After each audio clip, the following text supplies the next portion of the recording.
love all the comments. Oh, all right. Oh my gosh. Here we are, everyone. We are live. I'm Nick Baldwin, and I'm the Regional Tech Director for Michigan, Northern Ohio, region of Keller Williams, and I have got an awesome guest with me today. Her name is Kimberlee Meserve. Did I pronounce your last name the right way? Because it's you did. there's lots of E's, and I feel like some of them are silent. I thought it was really funny the other day when you were talking to Tristan and you had like 3 different variations of how you pronounce my last name, but then you got it right by the last time. Did I get it right just now? Yeah, it's Meserve. Okay, Kimberlee Meserve. And the reason I'm having Kimberlee on is because I want to do a series of webinars about people who are just like absolutely killing it with Command and embracing it. And the great thing about Command is, you know, there's so many different features, right? And like I feel, and I've been saying this time and time again, I feel like we're trying to get agents to adopt Command at 100% of capacity, and that's just fantasy, right? The way Command was developed, it was developed for agents running their business in lots of different ways. And so Kimberlee has been using it at a really high level with opportunities.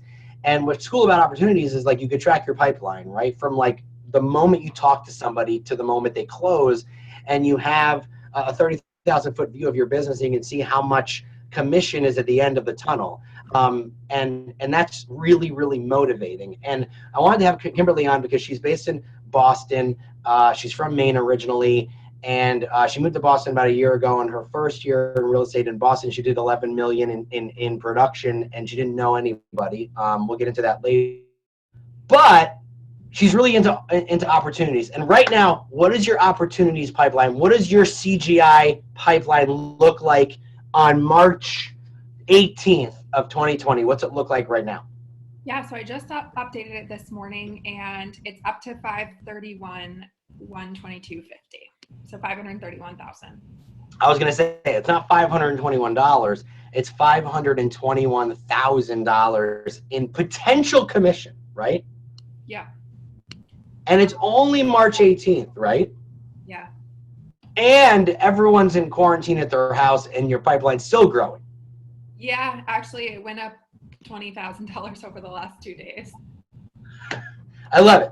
All right, so for everyone who doesn't know, opportunities in your pipeline, that doesn't mean that Kimberlee will 100% close 521,000 as of right now. I mean, she could, right? But it's just a way to track that, who you're in conversation with, who you've gone on appointments with, who you're under contract with, who you're pending. And it's just a really great motivating factor to see all of that hard work paying off. So Kimberlee, for people who might have some limiting beliefs around this, let's talk about when you realized opportunities was an important feature in Command to start paying attention to. Yeah, so my coach has been great about having me track my pipeline really from the beginning of when I started a coaching relationship with her, especially because a lot of my business is generated primary leads that are like a little bit longer term nurture. So a big part of my business is doing first time home buyer events. I host the biggest one in the Boston area. And I always have a segment. So I always have a handful of people that are like ready to go or like ready to go within the next few months.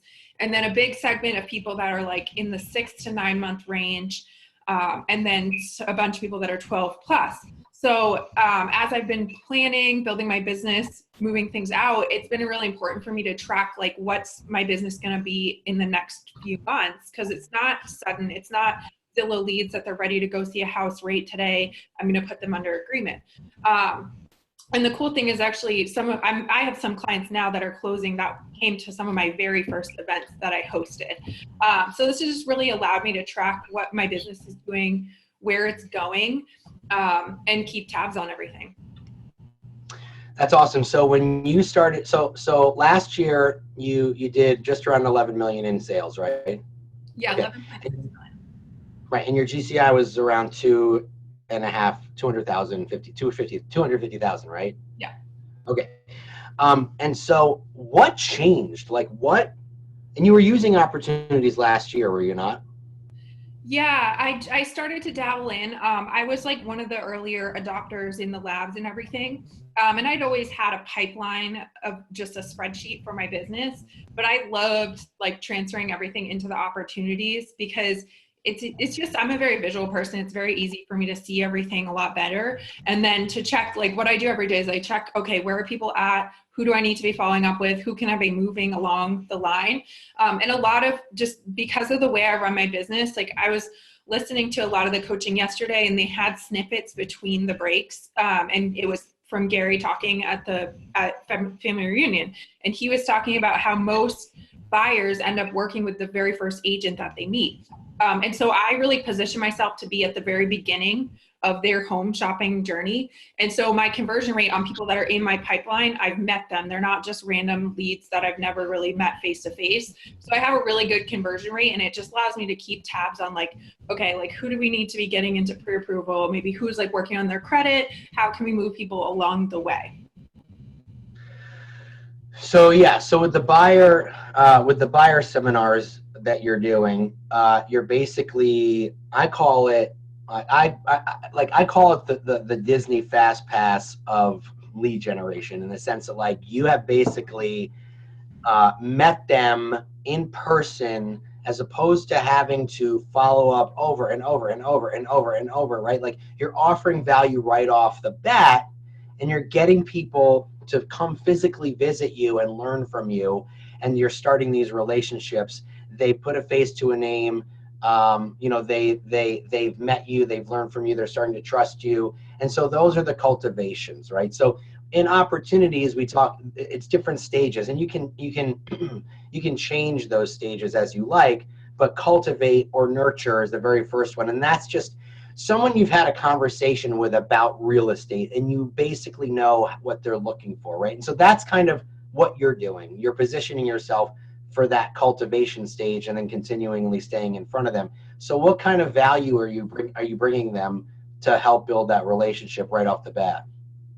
Yeah, so one of the things I do after my events is I check in with people like, hey, can I set you up on a preliminary search?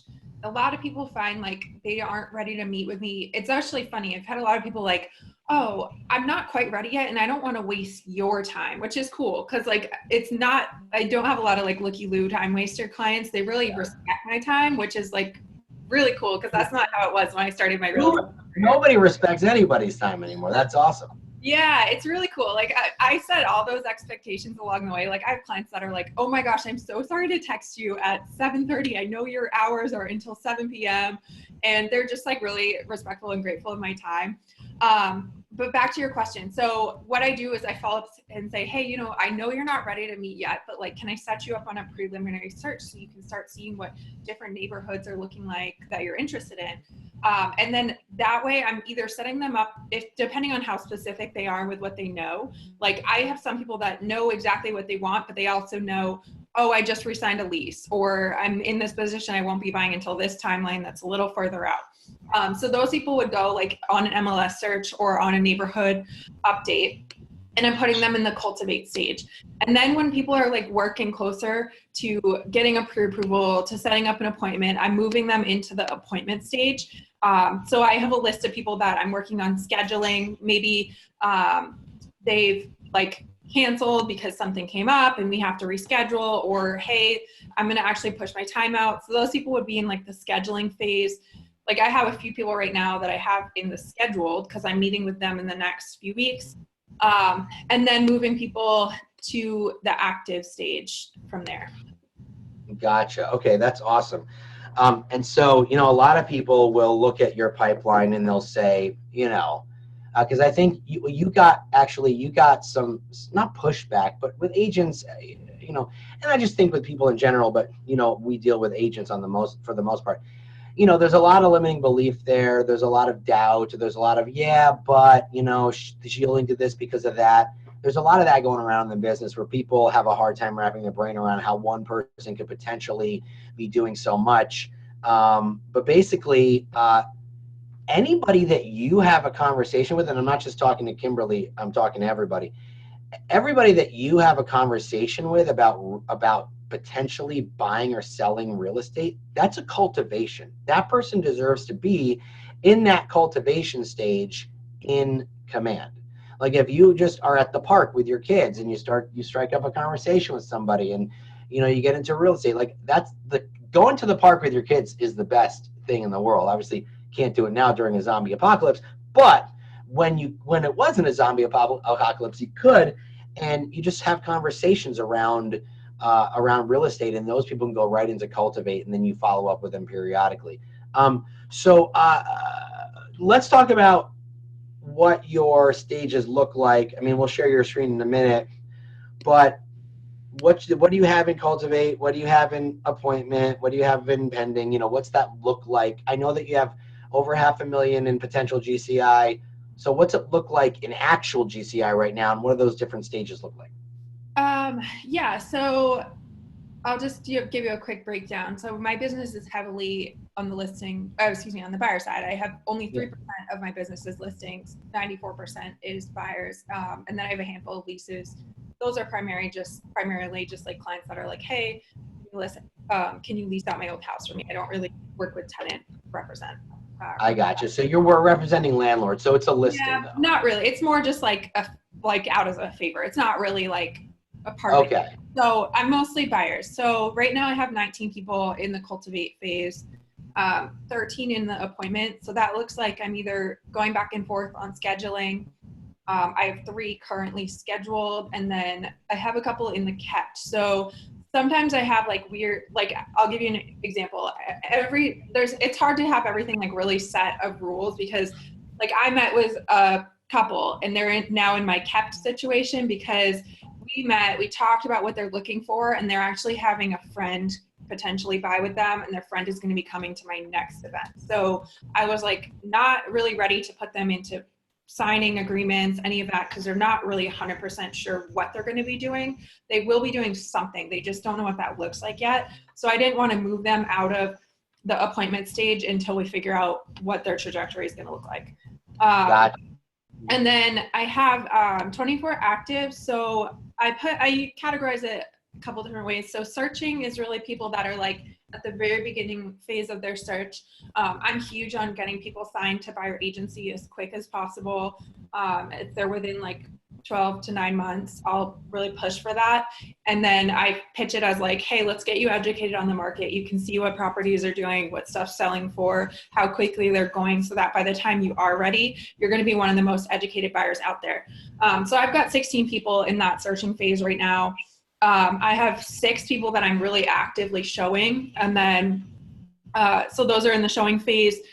And then 2 that are just like really actively putting offers in on stuff week after week. That's kind of come to a halt this week, but that's where those people are at. And then I have I have 4 under agreement and 1 closed the other week. So in total, my probable for my whole business is at 212, and then my potential is at 531. I love it. So we have a couple questions here. And by the way, just so everyone knows, on Friday in Lab Code Agents, we're actually doing a webinar with Kimberlee at 2 Eastern, all about her buyer seminars. So we'll touch on that a little bit here. But on Friday, tune into LCA, tune into the group, for you guys to learn more about that. But Daniel has a quick question, and we'll cover it real quickly. He just wants to know that he's done multiple buyer seminars, and most people who attend are just from his sphere and broker. Well, first of all, your sphere, that's great, right? But he wants to know what's been the most successful way to get people to attend or inquire that you just don't know. Yeah. But we'll cover more about that on Friday. Just touch on that a little bit. Yeah, I mean, it's super simple. So I moved here, didn't know anybody, didn't have a sphere to really be pushing from that. So all I've been doing is Facebook advertising. I have planned out on paper what my ideal client looks like who do I like to work with? What do most of my clients do for careers? As I'm starting to really gain traction, I'm noticing there's like some patterns here of like different career fields they're working in, what those people really like to do. So I have that mapped out, and then I'm just targeting ads based on what that ideal client looks like. So it's pretty simple.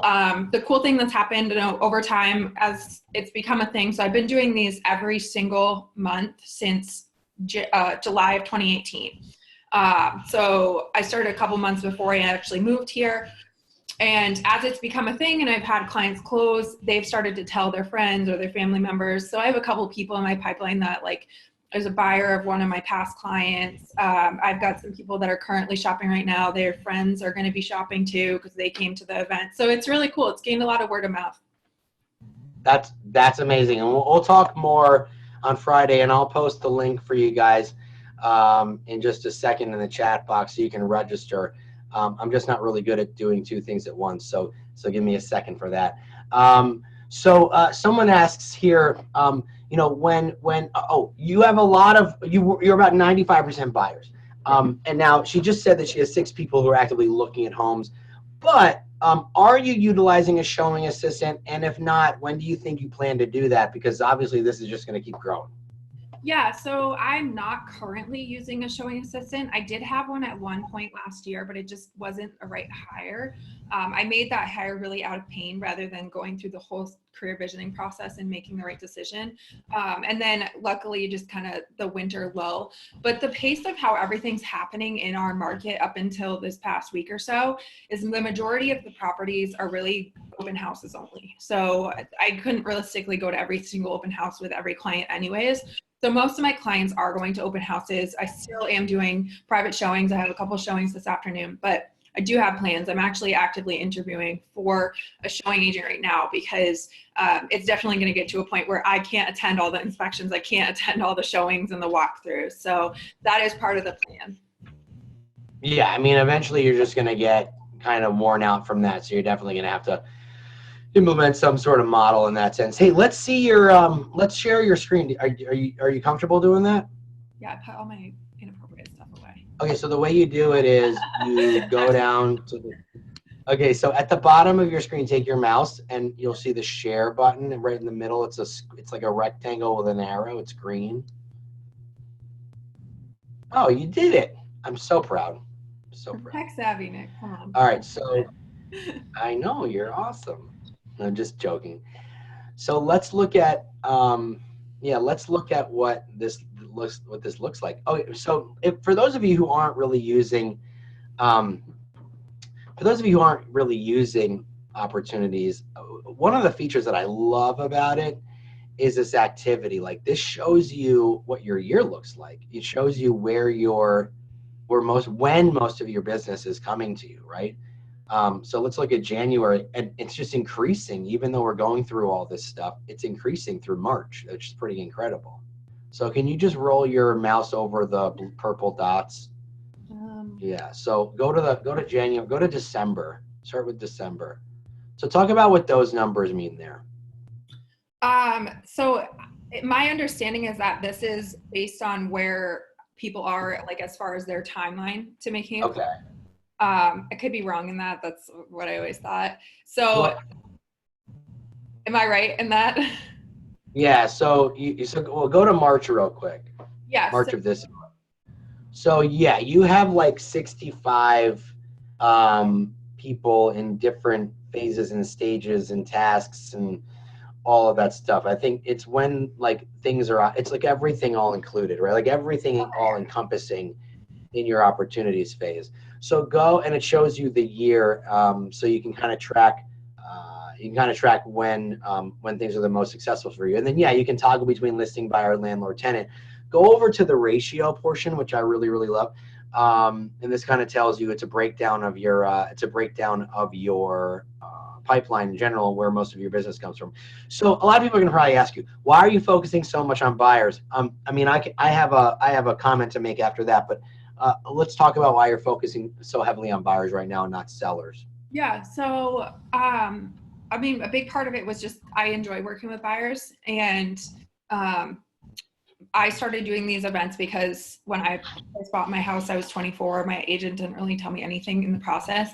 And I just believe in educating people, in bringing value through education. So that became kind of like a cornerstone for my lead gen. And then it's just become a really fun thing for me over time.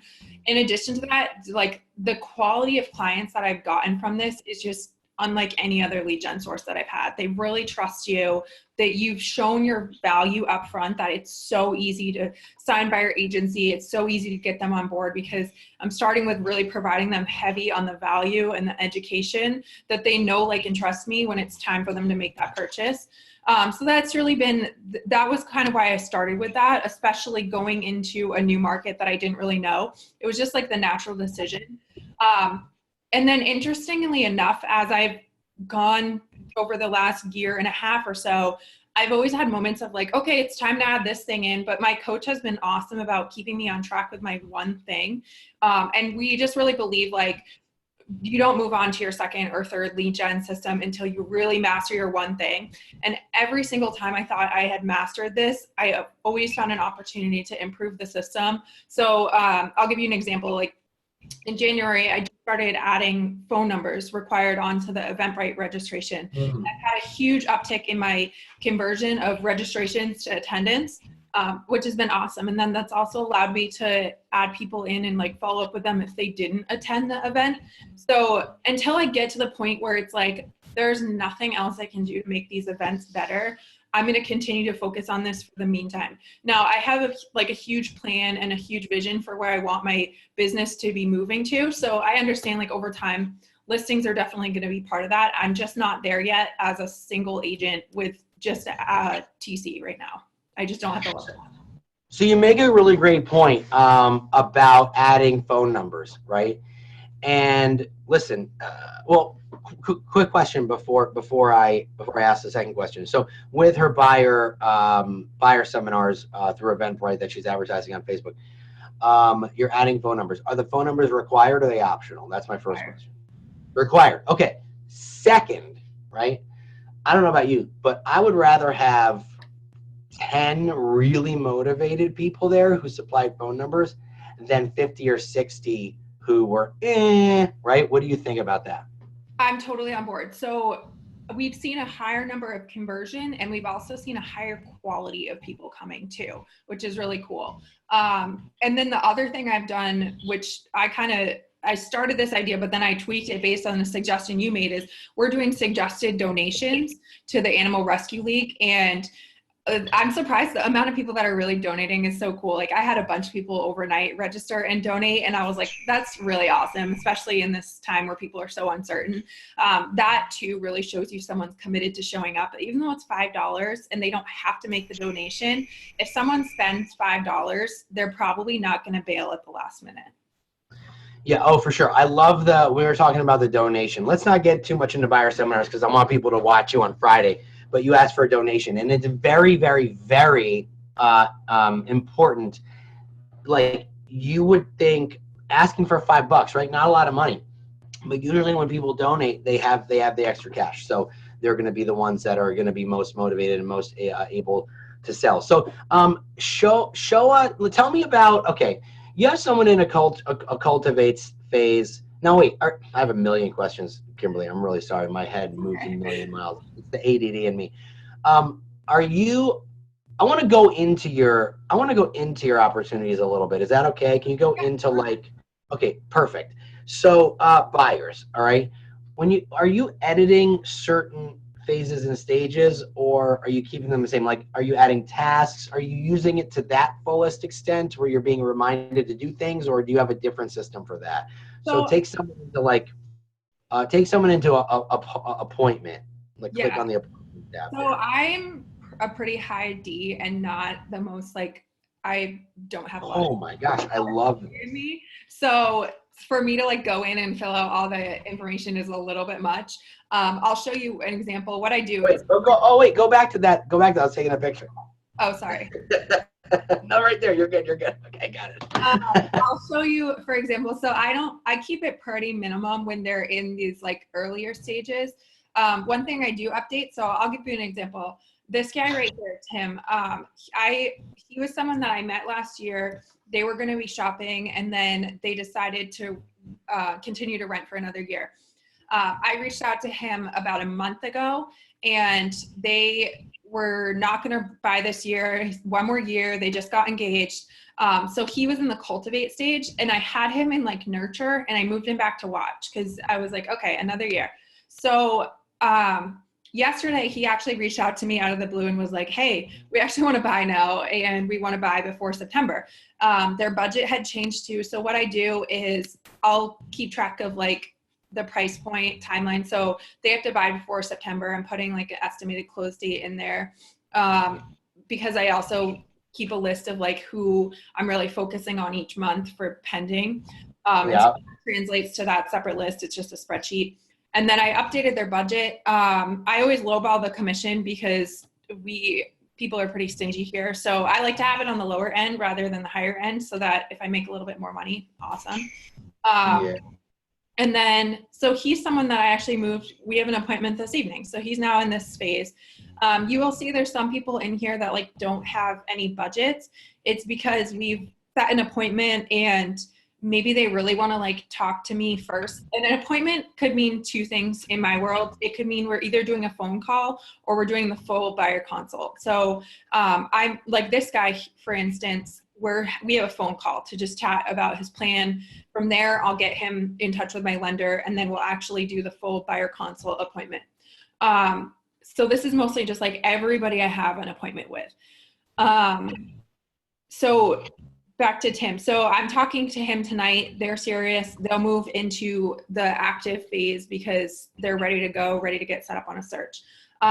What I do as far as the details, when people are under contract, that's where I really fill out this, because I don't have much C in me. So I'm like not about the details.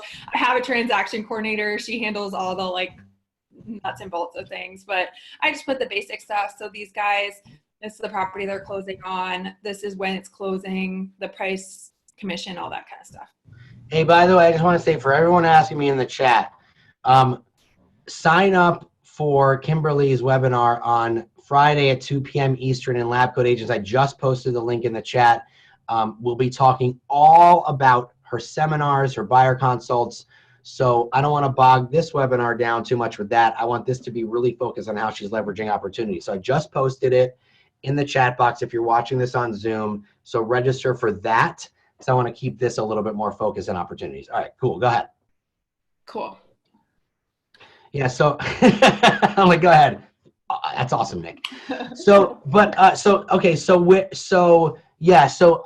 for me, I think I'm the same way in the sense that like a lot of these different tasks would probably overwhelm me. So you're really only using that type of stuff for later on in the deal. Is that what you're saying? Yeah, I just like to have the big picture of like, where am I at on my numbers? At the end of the day, like my numbers are the most important part of it all. What is commission? How many clients am I hitting my goals for? Like how many people I need to be moving through the pipeline in a year? I don't care so much about the nitty gritty. That's just my personality. And there's nothing wrong with if you like to go in and fill out every little bit, or if you have an admin who does. I just don't have that leverage, and it's not my natural style. No, that's true. That's another thing. Like that takes a heck of a lot more time as well.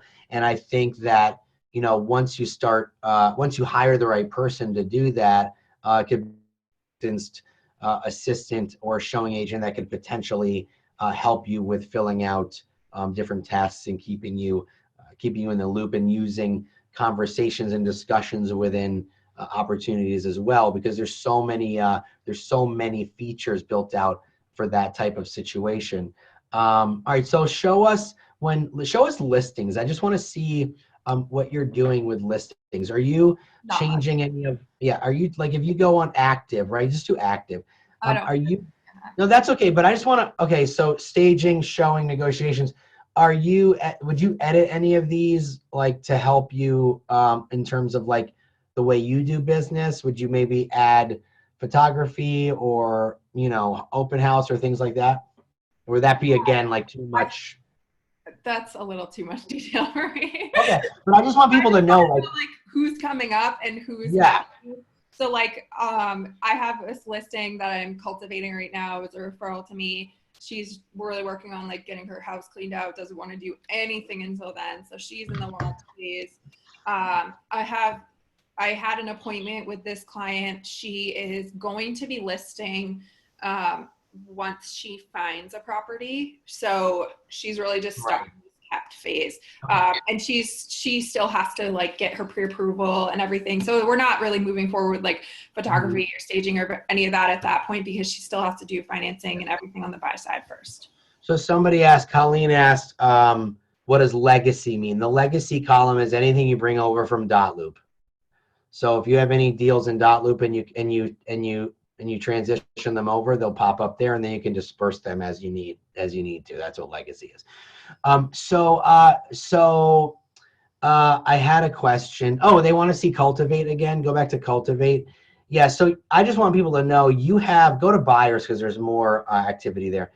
I just want people to know that you have the ability to edit all of these stages and phases to fit your business, right? So, if you wanted to really be granular, or you had someone like a TC who was granular, and you wanted to have every little teeny tiny bit, like staging, photography, open house, whatever it is, like door knocking the neighborhood, invite, whatever it is, you can do that with a phase or a stage. And you can also add individual tasks, right? So if you want to do, like, let's say this buyer McCoy in the watch phase, you can add a task for you to follow up with him at a certain point, or to send him listings, or to let him know that there's open houses. That stuff, you add these items to keep you on track. But people like Kimberlee and myself, that stuff just gives us anxiety, and so we tend to veer away from that and have other people do that. Like my wife, she's all about that stuff. I'm just like, how much money am I going to make? Where are they at? How much money? What needs to happen next? How do I move this? Great question here from Macy. Where do you file an opportunity that you had an appointment with and kept, but they're not ready? Where would you put them? Would you put them back somewhere? I actually put them into, it depends. So I typically, I'm not really meeting with people unless they're within that year. If I just have like a phone call with someone, say I get a referral and they're like maybe a couple of years out, but I'm obviously going to touch base with that person. I would kind of keep them in the cultivate stage. If I talk to them on the phone, they would be, depending on their timeline, they would be in watch or nurture. So watch is a little bit further out. Like these guys, for instance, they live in New York City. They're going to be moving here, but they're really trying to get pregnant before they move. And things have been put off another year for them. So they're in the watch phase. Cool. These guys are really going to be like, maybe later this year, but their motivation isn't quite as high that I'm like pushing them to an appointment. Okay.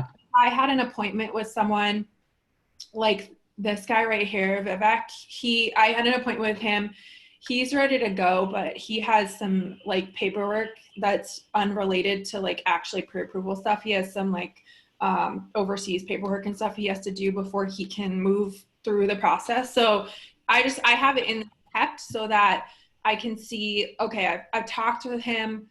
I am checking in with him, this is all just like very big picture for me of like, how can I move people along and where are they at in the stage of buying?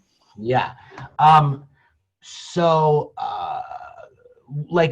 What would be cadence of following up with someone like in Cultivate who wants to have a baby, but they're not ready for a year or so? What would be the cadence of follow-up for you on that? Like, what would you do to make sure that you stay in front of them?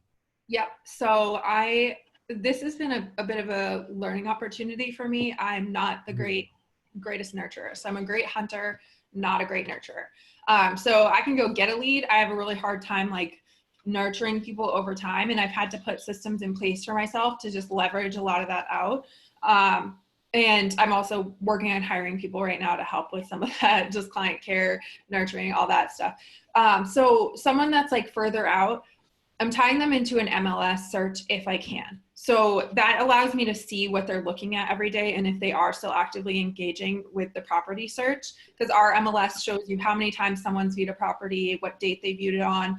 And then I'm just setting reminders periodically. Hey, do you need me to change anything with your search? How are you guys doing? How's the timeline looking? And then one thing I've recently been doing, I'm about 70% through going through all my contacts in the actual database side of things and putting people on smart plans. I started putting people on neighborhood updates. So they're getting those just every few months to keep an extra touch going. Love that. So I want to go back to the actual pipeline itself. I want to explain to people And then maybe if you could zoom, oh no, there you go, perfect. Scroll, no, up at the top, not that pipeline, where it says, okay, so let's go to buyers. Let's talk about what potential versus probable means and what command does to calculate those numbers. You want to talk about that for a minute? So potential is the total of everybody that you have in your pipeline that you've added a number to. And this has been a fun thing for me as you've kind of challenged me to like gamify it, is how. Oh yeah, can I just tell everybody, wait, I'm going to tell everybody our I can't even think today. I challenged her by mega camp, if we have a mega camp, but by mega camp, she has to have $1 million GCI in her potential income, or I don't know. She has to do something crazy. But if she does, then I have to buy her a drink. I mean, it's not too much out of pocket for me, but we'll think of something totally embarrassing for you to do, Kimberlee, if you don't have the $1 million in there. We'll get there. Okay, go ahead. Yeah, so as I've been challenged to gamify this, and this isn't just so everybody understands, the million wasn't just like an arbitrary number that we picked. I have my business planned out for the entire year. I know how many events I need to be doing, how many people are attending on average, what my conversion rate is. So I looked at that number first and I was like, is this realistic before I commit to it? So to the potential versus the probable. So potential is the total of everything you have in here. Now, I have some people in here that I don't know their budget yet. So that's been part of the fun, like gamifying aspect, is even just touching base with people that aren't ready yet and being like, okay, like, what do you think your budget is going to be? Or like, what do you feel comfortable with based on what you're paying rent? So trying to fill those numbers in as much as possible.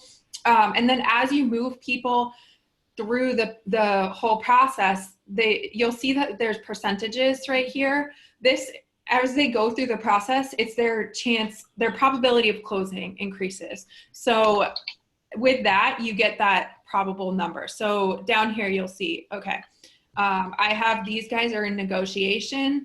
This is the potential GCI I could get from it. And this is the probable GCI that I could get just based on things maybe like we negotiate a little bit less or the deal falls through. It's all that statistics. What I love about what it does is by breaking it down for you, and Josh, our president of KW, compared it to making a hamburger because he wants to make us all hungry, because realtors, anytime you mention food, realtors pay attention. That's probably why. But he said that the potential versus probable, just another way to explain it, is think about like a hamburger McDonald's being made, right? The bun, the meat, the cheese, the lettuce, the tomato. Like every stage just adds a value to it, right? So like if you're doing a deal for $500,000, to cultivate the appointment, the active, the under contract, every single stage, depending on the price of that house, has a value. So you can better figure out what your hourly rate is as an agent, right? And what every stage in that process, you can put a price tag on it.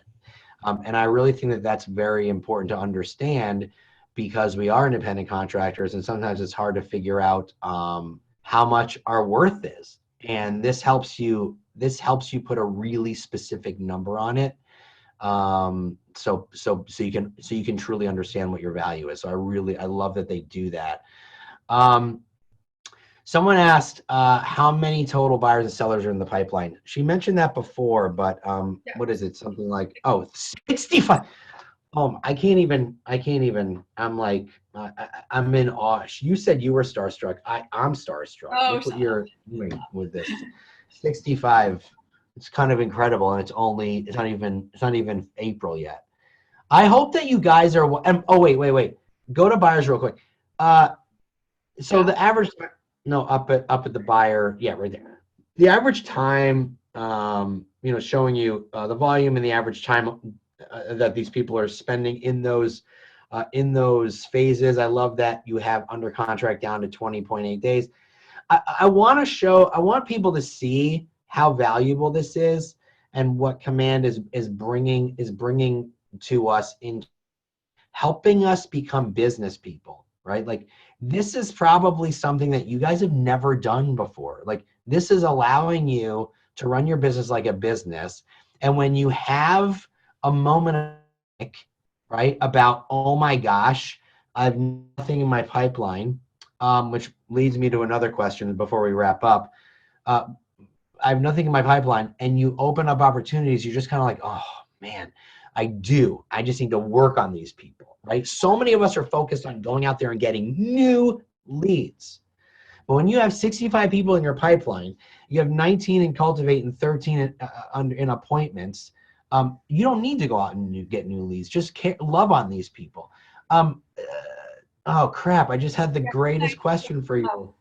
Well, you go think ahead. I just say something? Yeah. So like you'll see, just to touch on what you were saying about average time, like my average time for someone being in that active phase is high. And I'm okay with that because my whole business model is to get people into agreement with me as soon as possible in their process. And so this is just like how I know that number is going to be high and that's okay. But I'd rather have them committed to me. I'd rather have them actively talking to me, even if they're not quite ready to shop. So everybody's going to have different averages here, just depending on how you run your business. And then the other thing, like you were saying about the probable income, I love this because it's like those days when it gets stressful, it's like, all right, if I just keep on doing what I'm doing, at least I'll make it 200 grand and I can live off of that. Right. Hey, somebody asked, where do you see the closed GCI and once you close the deal, where does that show up? I am not the right person to ask that. I don't know what happens. Okay, cool. So like every time I close stuff, it disappears once a month.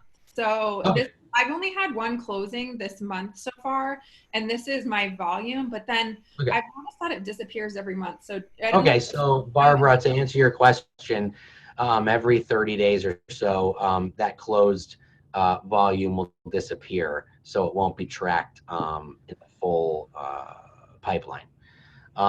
But yeah, you would just go, your close would just be through your MCA. Scroll down a little bit more to the bottom. Yeah, the closing this month list, that's been empty for a while. I think they're updating that, but yeah, it'll disappear. And that's a great question, Barbara. I'm going to look into that. But yeah, it is great that it goes away every month. Once your MCA transmits, for agents that you don't know, at the first week of every month, your MCA transmits all the closings and all that other stuff to KW International. That's why it goes away. So I did have a question, and it related back to something you said earlier, and I know that when we log off, I'm going to completely forget. Daniel says top middle of what? I'll go up to the top. Yeah, I don't know what he's mentioning. Sorry, I was going to say, I think it eventually will go into the reports, but we're actually... go to all opportunities. Go to all opportunities. That just shows everybody. We're not at the phase where we're using opportunities for like green shoots and compliance yet. And I think once that's all tied in, it will all be in one place. This is awesome. So I appreciate you being on. And it bugs me to think of the last question that I was going to ask you, but it is what it is. I just love that you have this all, so incredibly, you're just so in deep on this, which is more than most people. And I just love that you're really doing this, and you've been really poking around in Command, and just exploring other options within Command and other features. And so it's just kind of like this feature was a gateway feature for you. And so I love that you're all in on this specifically, because I think this is one of the most important features. It's one of the features that agents tend to push off to the side because it seems boring to them. It's really important if you want to run a business. And right now, it's more important than ever to understand where your business is coming from. Hey, stop sharing for 1 sec so we can sign off. Can I just say one more thing about all this? So I wanted to just say, like you said in the beginning, Command isn't meant for everybody to dive in and use every single feature of it. But I think if you like, it's really important to get full in on opportunities first and foremost, because if we are really running our business like a business and tracking our numbers, especially with everything that's going on right now and people's like uncertainty, you're really going to have a handle on things, and that's going to help some of those fears. Like, I'll give you an example. This morning, I sat down and I looked at all my numbers. I looked at all my events, stuff that was getting canceled or switched to virtual, and I shifted things around in my calendar and planned out the rest of my year. And I know now, after looking at all of those numbers, where my pipeline is, I'm going to hit or exceed my goal for the year. And I feel really comfortable saying that because I've been looking at the numbers consistently. And this is just a really good tool to have that big picture view of your business. Oh my God, 100%. You couldn't have said it any better. And you said to me a couple weeks ago on the phone that it's motivated you like nobody's business. So anyway, listen, I got to jump off. I'm so glad you were on with us today. And we're going to post this up on YouTube. We'll post it in our command group, and everyone who logged in and registered, I will send you a recording. Just give me a little bit of time because Zoom is being really bogged down with usage over the last few days, moving a little slower than normal.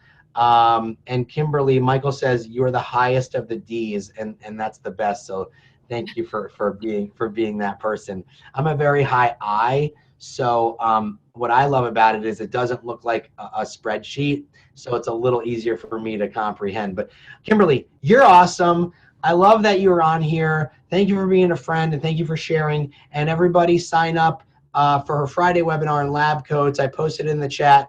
We're going to talk about her buyer seminars and dig really deep into that. She'll give away her secrets because you know that only 0.0001% of the agents that are watching are going to implement. So that's why we're okay with it. And also it makes us better, right? So you're awesome. Thank you, Kimberlee, for being on. Thanks so much for having me. I really appreciate it. We'll see you soon. All right. Okay, bye.